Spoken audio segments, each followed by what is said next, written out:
Hello there. What a wonderful day today was. I say that a lot, don't I? Well, I mean it a lot. And today was a gorgeous day.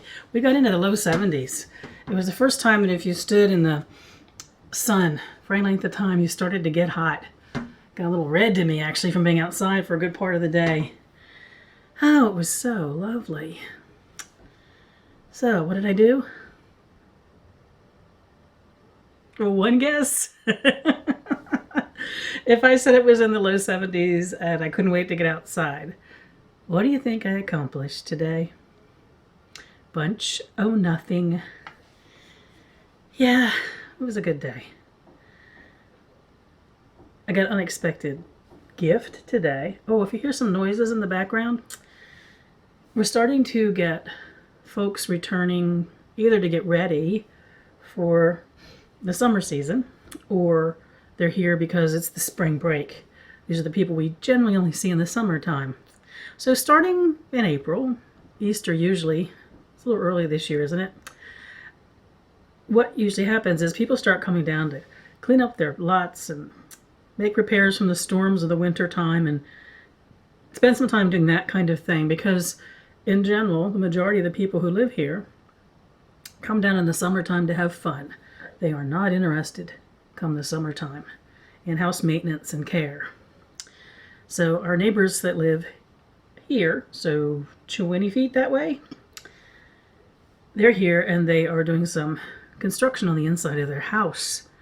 They bought the house, last summer was their first summer here. It was one of the older houses in the neighborhood. I don't know if you've ever seen it when I've done pictures on the outside of the house. It's pretty raggedy looking, but trust me, it's a lot less raggedy looking than it was. They got a real deal on the house. It's an older house and it hadn't been taken care of all that well. And they're spending a lot of time and their own effort into fixing it up. It's going to be really lovely when they're finished. So they've been working mostly on the inside. The outside, well, that'll come somewhere down the road. So they're relaying a floor at the moment. And if you live in a mobile home, you know what little there really is to the walls. Not here in ours, because we've had it framed over, so we have insulation and all kinds of layers and then aluminum siding. But their house is a standard mobile home, so there's not much between the wall and the outside. So you might hear some hammering and some banging, and if you do, think of Len, who's working his ass off laying new laminate flooring inside their house. It was quite the job, actually, and there had been some dampness. And basically he had to replace a lot of the floor itself, the subfloor, before he could even put the new floor on top. He's been doing a lot of work over there. Well, they both have. They're good neighbors. They're good neighbors. We really have enjoyed getting to know them. And they have teenage sons. Good kids. Really good kids. A reminder that teenage boys can be darn fine human beings.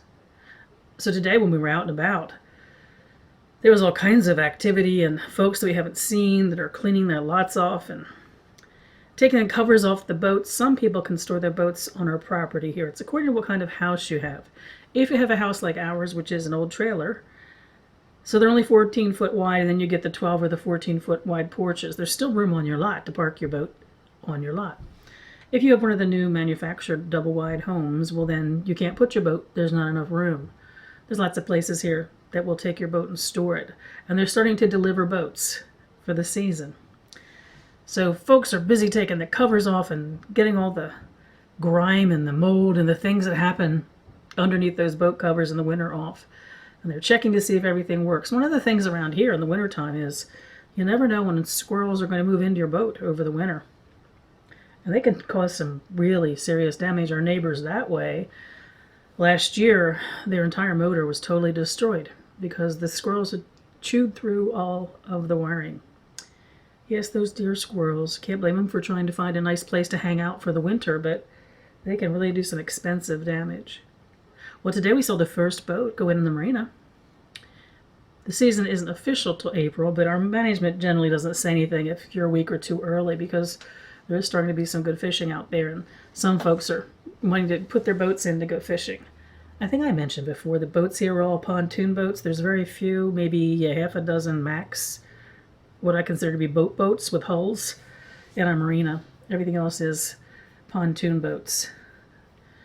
So was it last summer or the summer before that the country and western song Pontoon came out? You know we were all singing it here. So we were out and we saw changes in the marina. It's filled with turns, so now it's very noisy and it sounds like summer. The herring gulls that are here all winter are relatively quiet. Something has to bother them, stir them up. But the terns are just yakety yak yak all the time. And it sounds like summer. That's what Roger said when we were down there today. Let's see. I didn't go for a walk. Not really steady on my pins yet, but for walking around the house and such, just fine. We went for a nice long ride and got some pictures while we were out. So there were some tiny moments to put at the end of the video. And believe it or not, there's not much else to report for the day. Oh, well, I started to tell you I got a surprise gift before I got distracted by Len's hammering next door. A friend of ours pulled up in his golf cart and he said, hey, would you like to have some magazines? And I'm thinking, the last thing I want is magazines. Well, it ends up, they were a couple of years worth of Food Network magazines. Well, those things are full of recipes and suggestions, and of course I wanted them. And in fact, I already have one friend lined up to pass them on to next, and I'm sure she will pass them on to somebody else. I'm going to go through and take out the copy down the recipes that I like. But what a gift that was. I don't get any magazines. They're just too expensive for our budget. So it was going to be a real treat to have this huge stack. It's probably 1.5 feet tall of Food Network magazines. So I'll be able to go through them and then pass them over to my friend. And she will pass them on to another woman here in our neighborhood.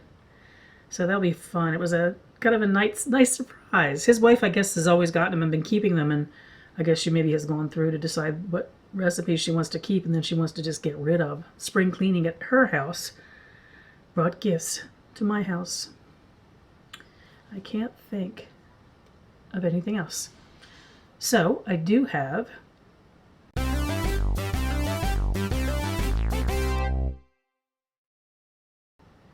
Yep, I got one. And I had mentioned just a few minutes ago that Roger and I went out for a nice long ride today.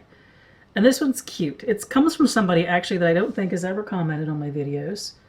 And I don't recognize their name even. It came to me in a, did you call it a YouTube email, I guess, when they can send you a post or a note. It's not on your videos. And it said, for the life of me, I don't know if it was tongue-in-cheek or lighthearted or sarcastic. It said, you spend a lot of time out riding around in your car. What's with that? Yeah, it could be said, what's with that, in the sense of, obviously, we're using gasoline when we do that.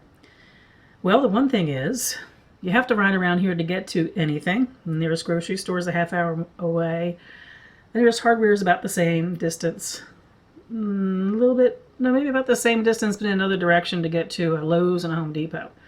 So you do anything you want or need, you have to drive to get to. But here's the reason that we do a lot of that kind of thing. When we lived where we used to live, because of an economy of time as well as an economy of gasoline and honoring the environment, I used to make a list of all the errands that I needed to do in a week's time, and the weekend, Saturday morning, was my go out and do them all, get them all done.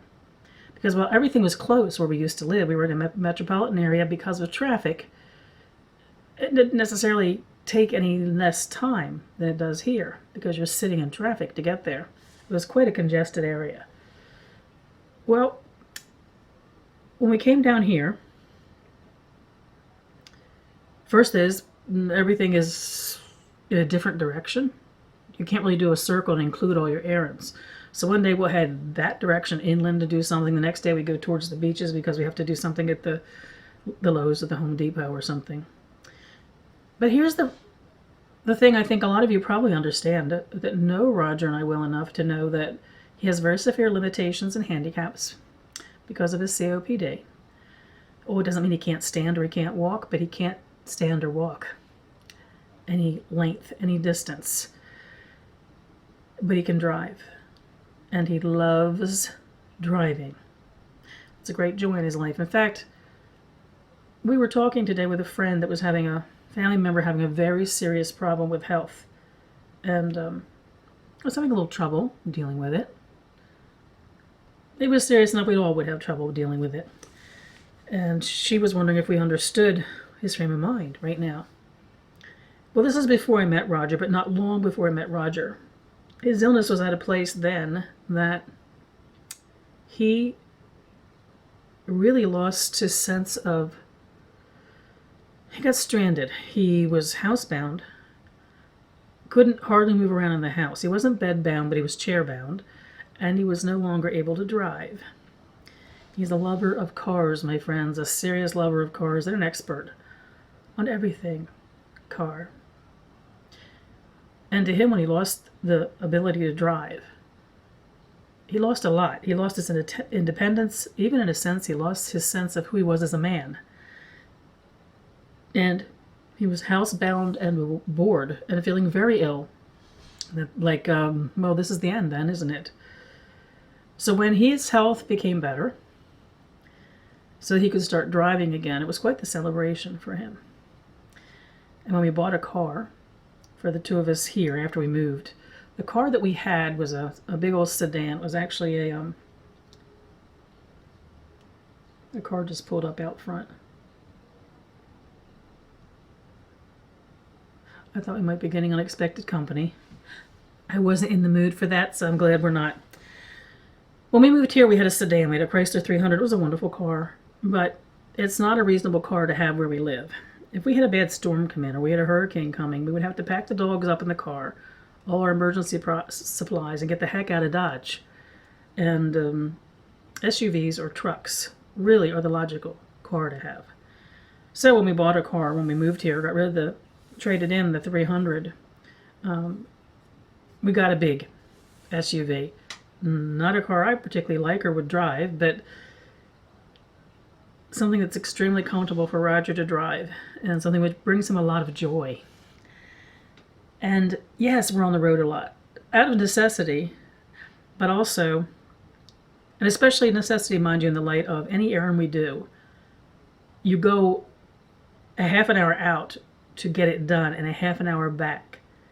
And there's no like combining everything you want to do into one day, because those things are going to be in all different directions and they're going to be a half an hour or an hour apart from each other. For instance, the place we grocery shop and the place we get our Lowe's, they're an hour apart. We're in the middle of them. So a half hour out to go to one day and a half an hour the other direction the next day, that kind of thing. For instance, when we went to BJ's, that's probably 40 minutes or so to get out there. That's what happens when you live in a rural area. We certainly traveled a lot less miles in our neighborhood where we used to live. But I'm not saying we use less gasoline because of the stop and start nature of that kind of congestion. Plus, I was driving on the interstate to get to work in traffic jams, so obviously we were burning up gas a lot more than we do now.